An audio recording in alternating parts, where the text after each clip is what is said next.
All right, welcome, ladies and gentlemen, to Let's Talk Real Life with Miss Nada Manning. You are listening to Awesome Radio 107.5 WECU 1570 on the AM dial. We thank you for joining us today. We have a bright show for you today, as always. We would like for you to find us on social media. It's not very hard to do at Awesome Radio Facebook, Awesome Radio YouTube, GPAT 23 local access channel, their Facebook, and also their YouTube channel. Like, share, and subscribe. Pass it on to friends and family as we tackle and take on some of the trending subjects of today on social media. Well, without a delay, ladies and gentlemen, here is our host, Miss Nada Manning. How are you today? Hello, hello. We are here again, folks, bringing you some well, an interesting topic. It might go into two or three, I don't know. We'll see how the hour flows. But it is certainly a pleasure to be with you one more time as we talk about real life. Let's talk real life. Why don't we? Let's do that. I think that's a good thing. Let's talk about it. Yeah, some real life stuff. Our topic today is going to be different. I think it's very different. It's called Culture and Ethnicity in America. Culture and Ethnicity in America. In this topic, we're going to bring up a couple of names that would be most appropriate, I believe, in the topic, and how at different levels in life we all experience um, different things, we are faced with different cultural events, and the ethnicity of it all. If we get around enough, we will see how that can apply. It's real life. I mean, stuff happens. People are everywhere, and we're going to go over some of those different places where people are experiencing such as this. I'm going to let Coach go into it, who is my co host. He's so uh, generous with his time to take out in his day to help me out with this show. And it is such a great pleasure to have him on with me. I don't know how I would do without him. I want to give him all his kudos and all the accolades and the blessings from the Lord that we will continue to work together on this show to bring you some of the most interesting topics. And from time to time, we'll have different guests to come in. It won't be every week, but we'll bring them in as often as possible. So at this point, we want to have Coach Garrison to move forward with some information he wants to share to open up the door to this culture and ethnicity we have in our country called America. Coach? All right, ladies and gentlemen, today talking a bit about and setting the stage for our subject of ethnicity and culture here in America. When did it all come about? I know I was speaking to a gentleman a few years back, and he said, and we were talking about, I think, that George Floyd incident, and a lot of things were going on that really America was all of a sudden race conscious again all over the world. Some of the largest riots that had and coverage of those riots during that time were very popular, and a lot of it became race issues, uh, ethnic backgrounds. Everybody was examining everybody. Okay. Well, where did it all start? It was pretty much recent, if you will. It wasn't always like that. And I mean by recent, since America was planted, divided and conquered, uh, race was a tool used in the colonial European expansion around the world. They pretty much used it as a tool to go into different continents to explore, conquer, and divide. Uh, mercantilism, capitalism was, promoted globally, and the movements of populations at the same time. So the boundaries were being more clearly and rigidly defined geographically and also culturally, meaning people would see you based on monetary value. Uh, and in fact, bringing it up to date, uh, the Indians or indigenous people on this continent that were here before, as colonialism began to expand, were downgraded. They were profiled. They were considered less than human. In fact, they were worthy of death since they did not want to comply with the colonial ways and become indentured servants and serve the new inhabitants to what they call Turtle Island here. Well, I said all that to say this, that's when I believe that racism was weaponized, that ethnicity, your background, your bloodline, your genetic influence, your appearance became a tool to use for or against you. And so now we use it here in America. Okay, let's take out the history class. Now we use it in everyday life. Our appearance, well, it's how we communicate based on who we are. When you walk into a room, people feel a certain way, sometimes based on the way you appear. And now in this society, finally, to set the stage for the subject, you have racial profiling, which is how you look, which is sort of an assumption of how you look based on prejudice, which doesn't mean you're a racist, but one definition of prejudice is, let's say, calling it a noun, a preconceived opinion that is not based on a reason or actual experience. A prejudice against people from different backgrounds. Basically, it's something that you may or may not know anything about, but because you don't know anything about, you fear that and you prejudge. Now, that doesn't mean that you are racist. It basically means that you have an adverse opinion or learning formed without just grounds or before sufficient knowledge of what is happening. You see somebody dressed a certain way. You see somebody eat a certain food. You see someone speak a certain way. And you think, and you come up with a rational attitude or hostility directed against that individual or group or race or their supposed characteristics based on your lack of knowledge. Okay, so you're saying there is a distinct difference between prejudice and prejudging. No, same thing. Okay. Yeah, same thing. Prejudice, prejudge. Yes, it's the same thing. Yeah, it's the same thing. And I just emphasized the point.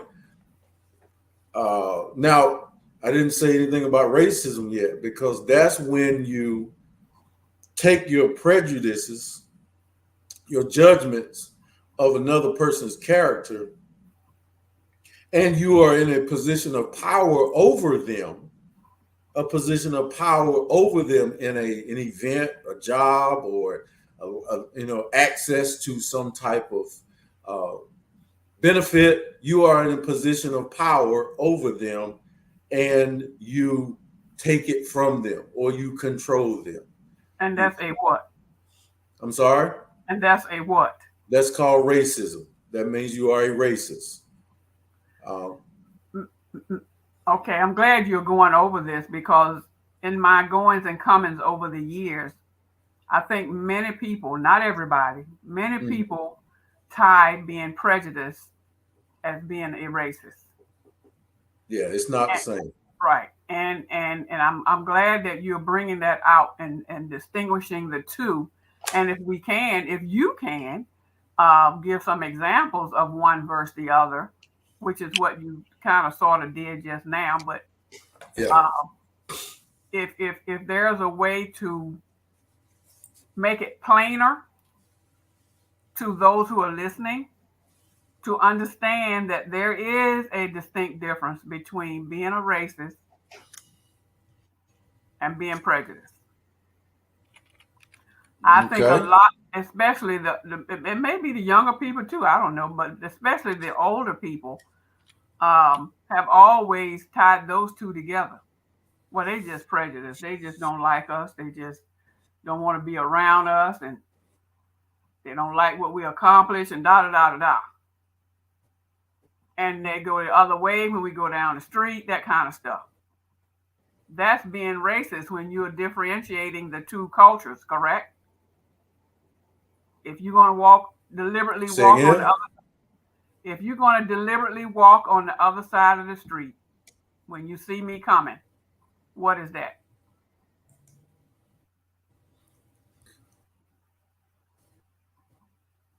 If you're white and I'm black, then that black person is going to immediately assume that that white person went on the other side of the street. That would be probably.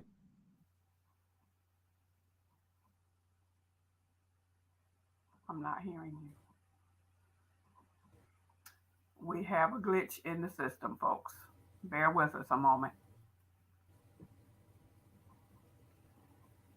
And that's okay. So yeah, we had a bit of technical difficulty. So if we can repeat what we just said for about 30 seconds, I think I missed out on. I didn't hear anything you said.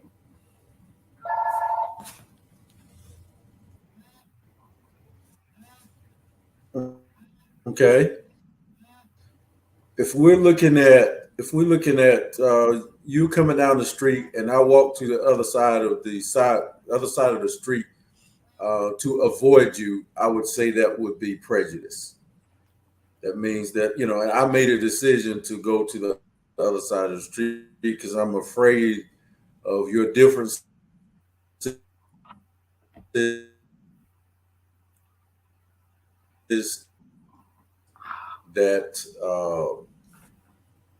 that's the issue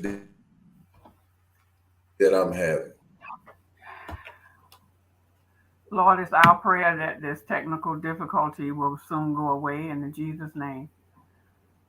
Coach, I didn't hear anything you just said. Amen.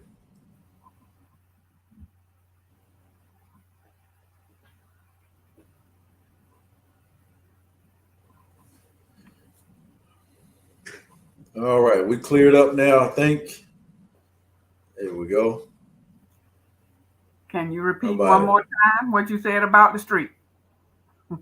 One more time. If I am approaching you and we are both on the same sidewalk, and I notice that you're coming and I decide to walk to the other side to avoid you, I believe that would be prejudice, prejudging. And of course, I don't want to be associated with you based on what you look like and who you are. That's what I would define as prejudice. Now, it could be a result of being racist, but that action itself at that time was me just trying to avoid you. Now, if I said that you cannot walk on this side of the sidewalk where I am walking at, that would be an act of racism, especially if I have the power to impede your pathway and not be disciplined for it. And it's acceptable, that is where does that power come from? It just comes from someone being able to control your life in a lot of ways. And that's racism. That would be racism. Some people and some scholars define that as Black people cannot be racist.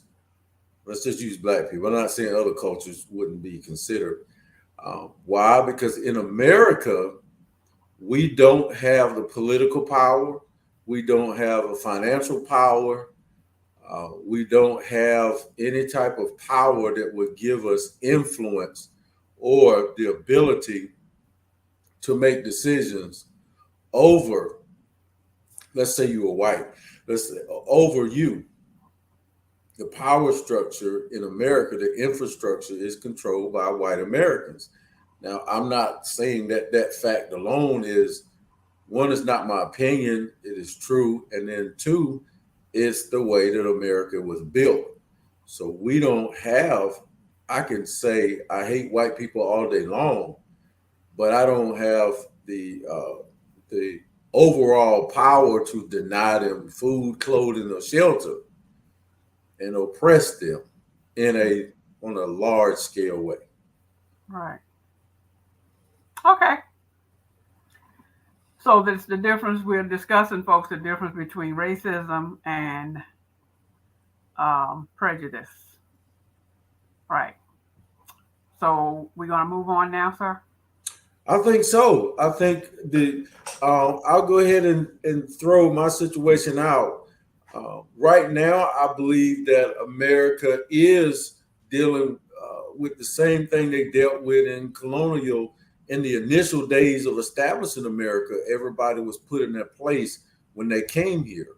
In fact, it was more of a liberal making of America then, which we know the conservatives are definitely anti immigration, if you will, in a lot of ways. We don't want all these people coming to America. Why is everybody coming here? But when America was populated, they were sending flyers over in Europe and different parts of other parts of the world. Come to America and populate it. We'll give you free land. We will help you establish yourself when we was trying to populate the West. Come out and build railroads to the Chinese, the Japanese people. Isn't there a song out there called Something in America? A song about something in America. Something. That's sort of a newer song there. That was in Rocket. I remember that song, but yeah, it was a little pop anthem. But what was it referring to? How nice and wonderful and pleasant come on over to America is? That was their, yeah. If you can Google some of those flyers where they showed you where the land and how they would give it to you or help you get started, they would basically give you a foundation. And that inequality, that to me, I think was how should I describe it? And not sound like I'm hating or anything. That privilege, that right was given to a lot of immigrants that came to America because they were coming here for freedom, to the new world. But it was not given to slaves. It was not given to slaves. Now, America didn't start out with slavery. They tried to get the Indians to be slaves, but their language was so complex. And the Indians were earthly people. They didn't believe in owning a lot or anything like that. They just had their territory that they lived in, and it was called Turtle Island. Well, they weren't going for it. So I guess they decided to just kill all the Indians and try to get them on a reservation and get them out the way. And then white people were indentured servants. Which we now call Europeans. Yeah, Europeans in different places. People came here to work. And, and then you had your family working for somebody, and then they could buy their freedom or finish up their term. Well, when that started getting out, that's when they started making people work. It was like, well, we're going to get people to slave. And they went, some say black folks was already here with the indigenous people here. And then some say that most of the African-American people were shipped in. That's how this racial profiling, we started treating each other by color here in America. I won't get into the language thing too deep. I don't know too much about them, whether they made you learn English when you came here. I think everybody was so excited to come here from another nation, they probably went ahead and dived right into that they're American language. Because after all, America was the place to be. Everybody wanted to come to America. America is the best country in the whole world. Let's go to America. And I'm not going to deny that. I mean, I haven't been all over the world, but I enjoy being in America. Could be because I never lived anywhere else other than America. So, I mean, any length of time. So anyway, were you done? No, I wasn't done. The last thing I'll say before I kick it back over to you, it's during that time, coming out of all of that, without giving you a date, America became more of the melting pot. That's it. And mixed races became, a lot more during slavery. Slave masters was hitting their slaves. And we all know that story. So now the older America gets, the more mixed race occurs. Or did it happen at the same rate, and that there were certain races who were terminating pregnancies, sending the mixed race child off to somewhere else for adoption or getting rid of them? And maybe it's been happening at the same rate. It's just now it became more acceptable. Probably at least I know during my lifetime, the black man has always been the sex symbol of the earth, if you will. I know other races are, I just said that, but because of our physique, our tall stature, our muscular body, hey, that's just the way we were built. And so, now we're up to today where politics is shaped around race. Social status is shaped around race. Your children and making decisions. I got a few more stories I'll tell after that, but I wanted to bring us up to date as to why we were talking about race, because it's relevant right now in the political race going on right now in your neighborhood, whether you live in a mixed race neighborhood, whether you live in a predominantly white or black neighborhood, it's a lot still happening right now. And truth be told, there are a lot of people who live in mixed communities have reservations about, especially if the odds are against them percentage wise, 10-1 or something similar to that, where the majority, 90% of the population in a community is of a different culture. Well, that 10% could be one household or two households that kind of stand out and they feel some kind of way being in such a community. And my question is, was it like that when you moved there, or did you not do your research before you moved there to analyze how comfortable you would be in that particular community? Those are pertinent things that would be helpful to make a person or persons or a family to be more comfortable living in such a community when there are cultural differences. I won't say battles, I'll just say differences. It can make a person rather uncomfortable if that person is not strong enough to withhold and they don't come from the type of background in previous times before they moved there where it was a mixed community. It makes it very difficult for that person or that family. That's real life. That right there still goes on today, and it's been going on for years, especially in the military environment where you have mixed folks all the time, everywhere, especially on those military bases and army posts and that kind of thing. But that's expected in those type of environments. Again, that's a community. So you expect that because you have all types of cultural based people that are in the military. But let me catch you right there on the military point. After the Vietnam War and World War II, World War II and the Vietnam War, you had the soldiers coming home. Let's take that and be very specific. The soldiers was coming home, and so now it's time to get for the government to give them their housing benefit for serving. Well, at that time, that's where the term subdivisions was sort of originated, because now you got to build, they had to build a lot of houses. And so they started building for white, and then they started building for black. And they were just kind of sort of directing people like a traffic intersection. Black started going over here, and then if white saw, and that's when they started. Most people lived in town, and I'm taking this was early 60s early 60s or late 50s. I had to check my dates. Most people lived in town, though. That's where you started seeing subdivisions being built out in the rural areas where there are a lot of farmland around the city. And so now today, you'll be driving from between here and the local few towns, or the next 30, 40 minutes ago, you'll drive by, you'll be like, man, where did that neighborhood come from? Where did that? Oh man, there's 50 houses out there. They were just popping up. That's where they started building the neighborhoods.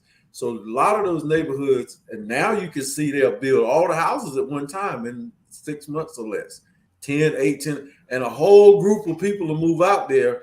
And it's either going to be black or white, depends on how they sell the neighborhood.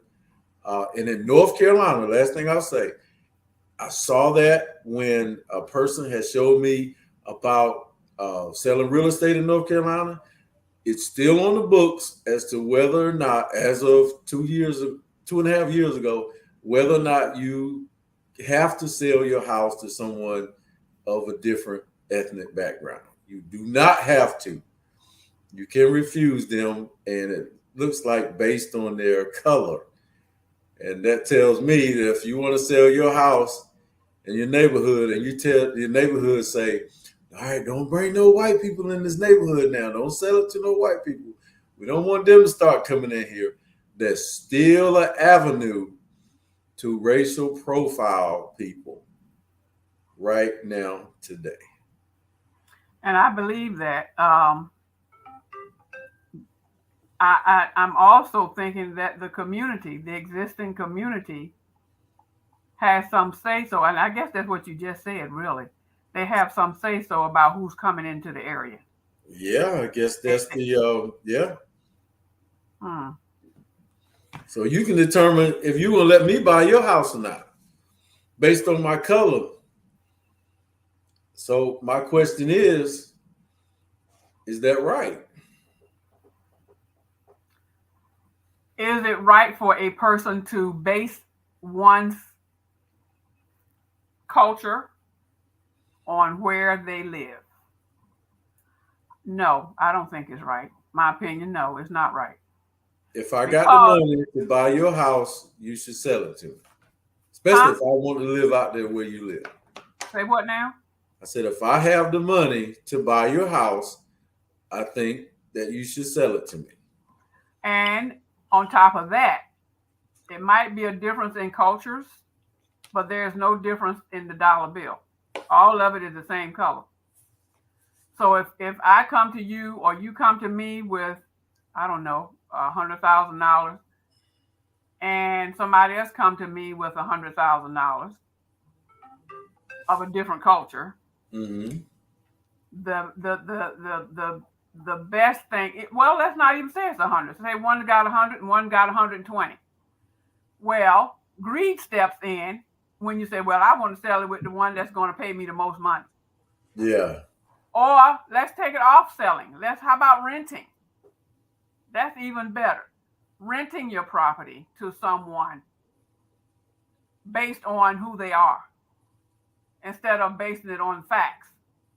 It doesn't matter what you look like as long as you can afford to keep the place up. That's the way it should be. But then you are saying, and I don't disagree, even with that,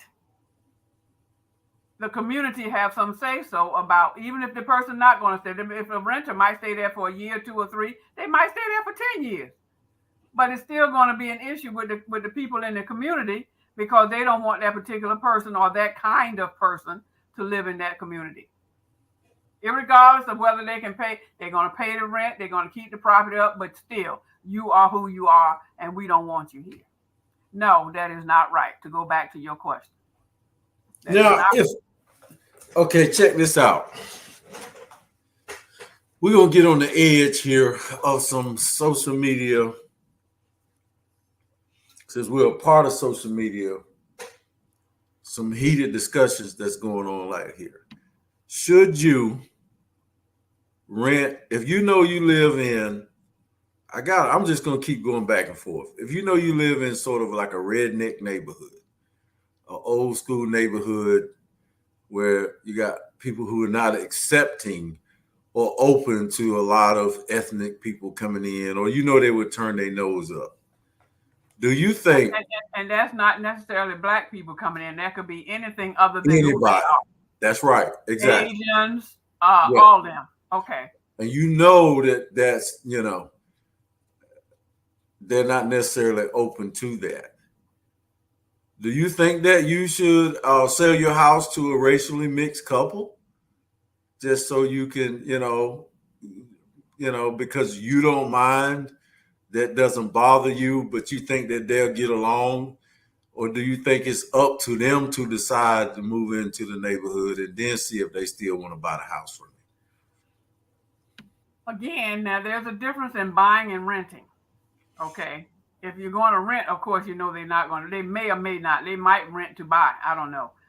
But if I want to be fair as the homeowner, the seller, or the rentor, or the property owner, if I want to be fair and do things right, I think that family or that person that's moving in should do their homework about the community. That's something I would stress to them, because it's not always about the money.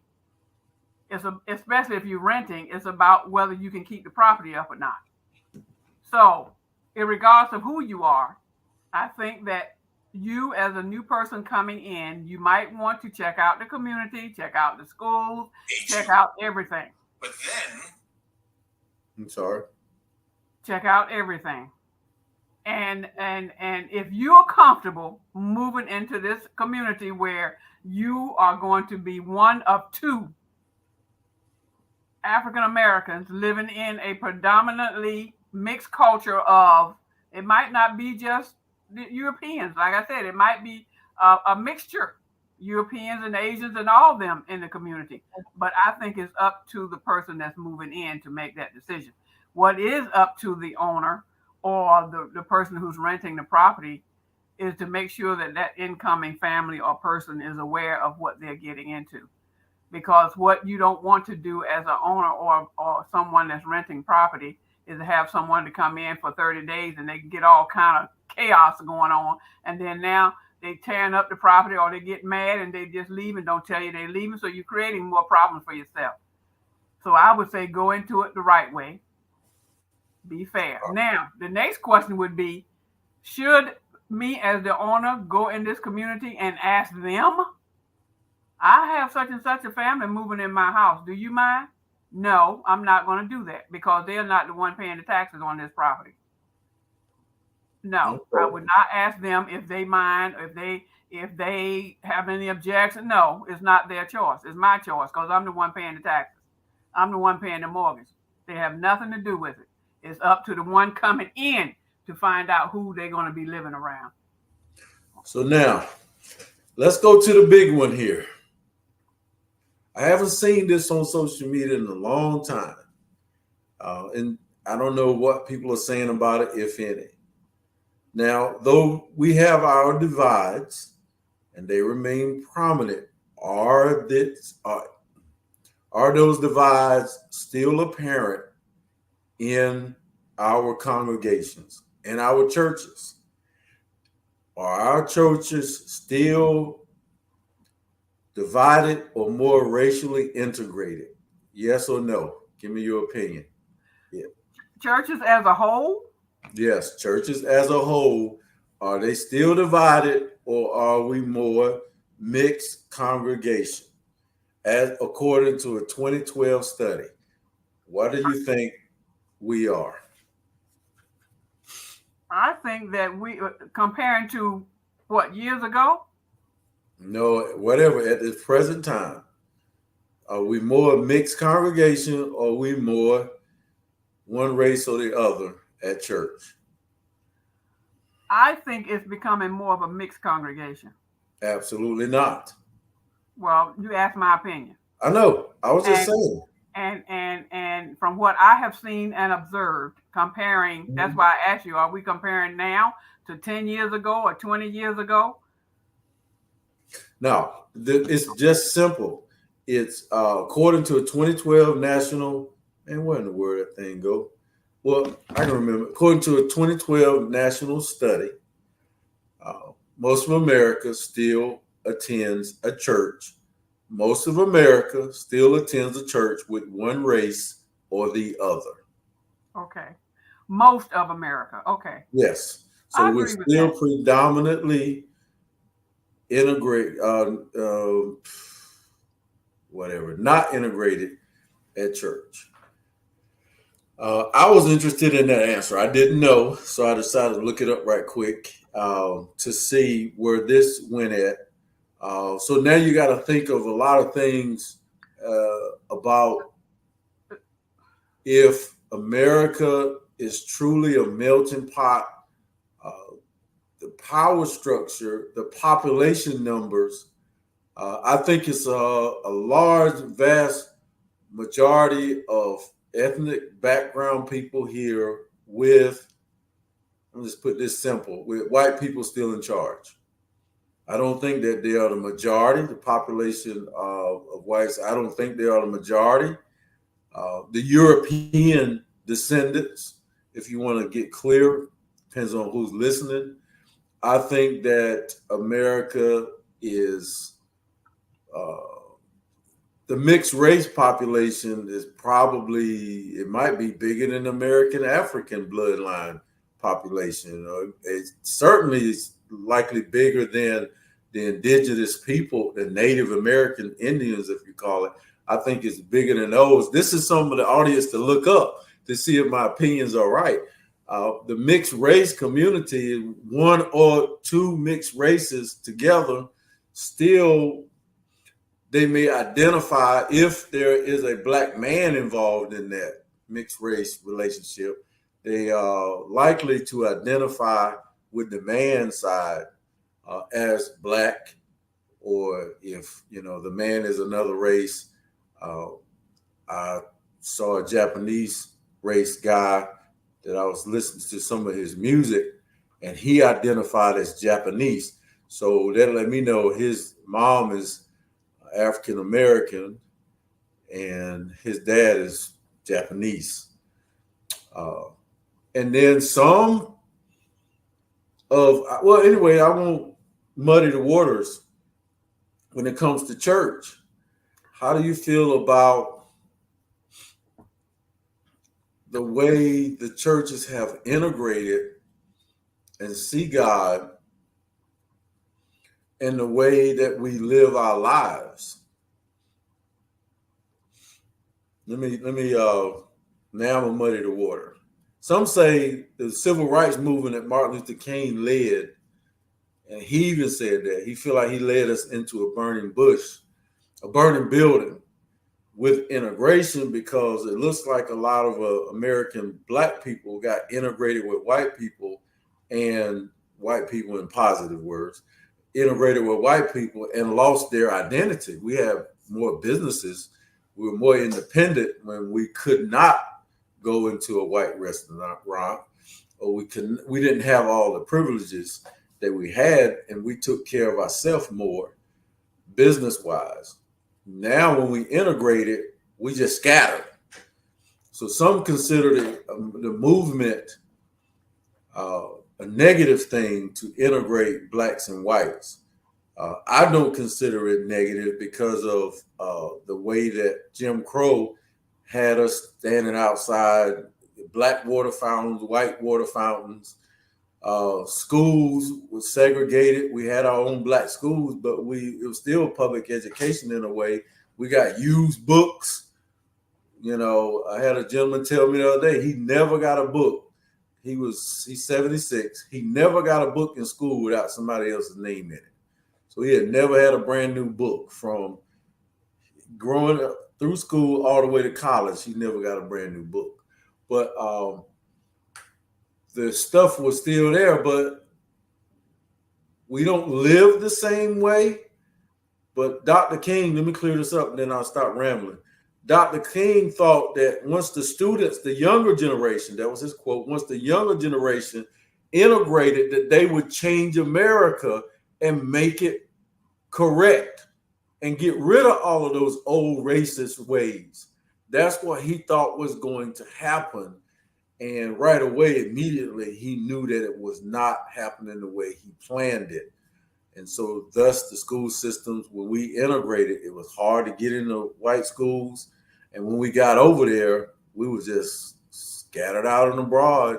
And to this day, public education is probably very lackluster. Sorry, I hit you with a lot. My bad. Well, our Coach Garrison, co-host of the show here, has given us a lot of food for thought, folks. We are talking about real life here on Let's Talk Real Life Show. I am your host, Nada Manning. And as the co-host that he is, he has just a wealth of information, a wealth of dots that he has thrown here and there that he probably didn't mean to throw, but he threw. I got one for you. What do you think about, what is it, Prince Harry? Prince Harry and him and his situation, how he was in a position in the kingdom over there. Now, they pride themselves on keeping their bloodline lined up. What do you think? I got two questions. What do you think? Do you think he should have married out of his race? Or should he have stayed in his race to get that money, to keep his kingship? I don't know if he was to be a king or not, but yeah, to keep his inheritance. But he married this mixed race girl. He messed all of that up. Well, and I'm not 100% knowledgeable of how the situation went, but I'm under the impression that he did not know she was mixed until after he married her. What? I could be wrong. Don't hold me to that. Wow. And maybe, even if he did, but now that he does know, obviously it's worth it. Again, we don't the Lord is not pleased with us when we're going to let the dollar bill rule our lives 100%. This man was willing to give up his inheritance for this woman. Whether he married, now you looking it up, right? Yeah. I'm looking it up. I'm going by what I had understood years back. I haven't looked it up recently, but I did find out that, and it's obvious that it doesn't matter to him because he's still with her.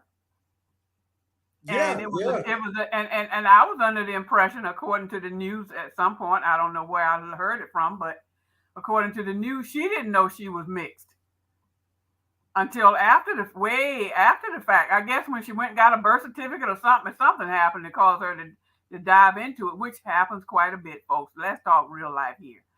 There are some family members that think and believe and was told that they were such and such a person from such and such a family, only to find out later on in life, perhaps when they got married, when they had to go get a birth certificate, that was not their real mother or their real father, and they were not, that last name was not theirs.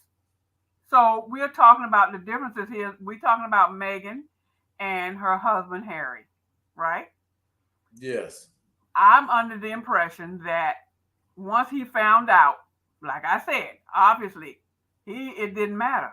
Now, we weren't behind the closed doors when all of the other stuff was mentioned, but it appears they're still together. They still appear to be just as loving to one another as if they had never found out any different.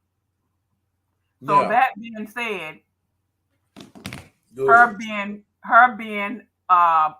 African American or European or Asian or mixed with whatever does not matter because she kept her hair straight. That's why a lot of people, at least I thought she was a European, 100% so.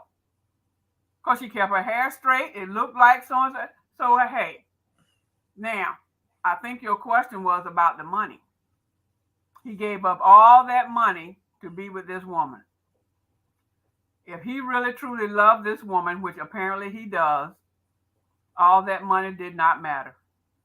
Because if they have each other, they're still young, they're vibrant, they can work, they wanted to be among regular folks. So that all of that played a part into them still being together. And if I was her or him, I wouldn't have done anything any different because love is what matters. If you care enough for one another, what difference does it make? You're the one Well, that's living together. You don't have the whole world and all society out there living with you in your house making all these decisions. You are one. now let me say this. Let me open the can of worms and let some more worms crawl out. Now, I had a mixed race marriage, okay, and my ex was half Korean, half white. Korean, mom 100%, dad 100% white. My son is, you can call him Blasian, half black and 25% Asian and 25% white. So uh, there are a lot of therapists, and one therapist that I was just referencing, a lot of her clients that are mixed race are in there because of their identity. They're not black enough for the black people, they're not white enough for their white side, or they're not ethnic enough on whatever race that they represent. Um, Whatever part of the world their family is from. That I want to ask you, how do you feel about interracial relationships? And would you mind if you had a daughter or a son, would you mind them marrying the opposite race or another race? No, I would not mind at all because I would want him to be happy. Now, what if this particular race that your son or daughter would be marrying was your former oppressor or slave owner? Their family was. If we say that again now. That's a trick question. What if the person that your son or daughter is going to marry, her family was your oppressor, your slave? Okay. They owned your family previously. Okay. Knowing that once he marries or she marries, that's going to take your wealth. That's going to take money. That's going to take the inheritance that he receives from you and shift it over to her family when he passes.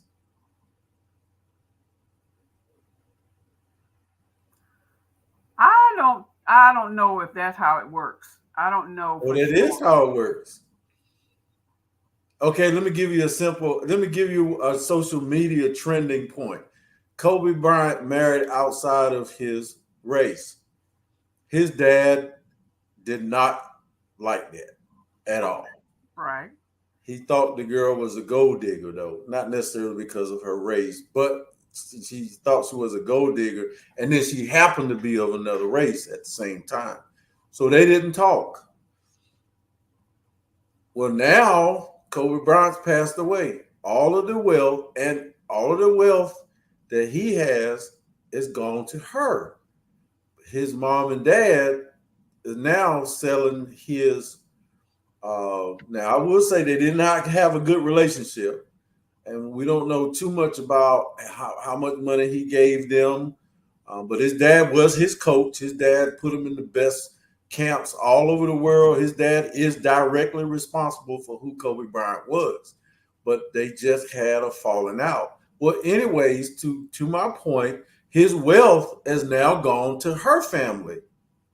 Instead of his family? Instead of remaining in his family. Well, isn't she the one left with the children?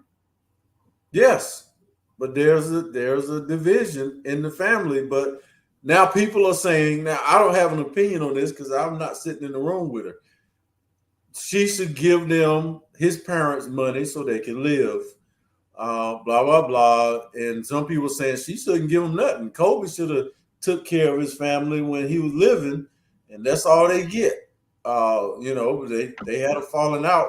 But you see how the money left one ethnic group and went to another. Yeah. Right by itself. And your question to me is, how do I feel about that, or do I think it was wrong? Yeah. I think that wife's family, that wife, should do the right thing and share the wealth with his parents. That's what I think should happen. When they hated her gut. Huh? When her father-in-law didn't like her at all. You think she should still share with that family? Because the mother is still around. The Bryant's mother is still there, right? Yeah, both of them are still living. Right. In fact, they had to sell one of Kobe Bryant's championship rings just to live. Right. That's how the story broke. Yeah, I think that the wife of Bryant's wife should do the right thing and share the wealth. Mainly for those children, they should come first as opposed to what she wants for herself. That's number one, is to take care of the children. And then the other part should be split. You smiling, but this is what I think. The right thing to do. I'm listening because I was listening to some of the comments that came behind people who had your position. They're basically saying, how can you tell her how to spend her money when Kobe is dead?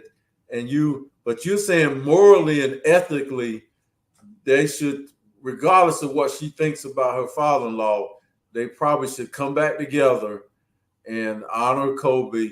But that money would have been there for all of them. Honor his parents out of the love that you had for him.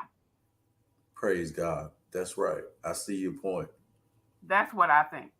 Well, folks, we are coming to an end now, and we are going to have a part 2 of this because we wanted to talk some more about the states. Looked up some information about the various states in our country that that have racist problems, have prejudices, and that kind of thing. In our beloved America, yes, in our beloved America, there are still some serious issues going on, and we want to talk about that. So we're going to end for now, and next week we're going to continue this with a part 2 about this culture and ethnicity in America on a different level. Father God, thank you for this time. Thank you for being who you are. You're just an amazing, amazing Father in heaven, to give us the opportunity to share some real life issues with the world out there. All those who are listening, Lord, I pray that you would touch their hearts and minds and their ears, open their minds to understand what's been said. Let them take it with a sincere heart, Lord. No malice, no heartache, none of that. That is not the intention, Lord, that we want to give them. We just want to give them some hindsight about what's really going on in our country. By your grace and mercy, Lord, be with us until we meet again. Amen. Amen. This has been an awesome radio broadcast, ladies and gentlemen. We thank you for joining us. This is 107.5 Awesome Radio. Until next time, ladies and gentlemen,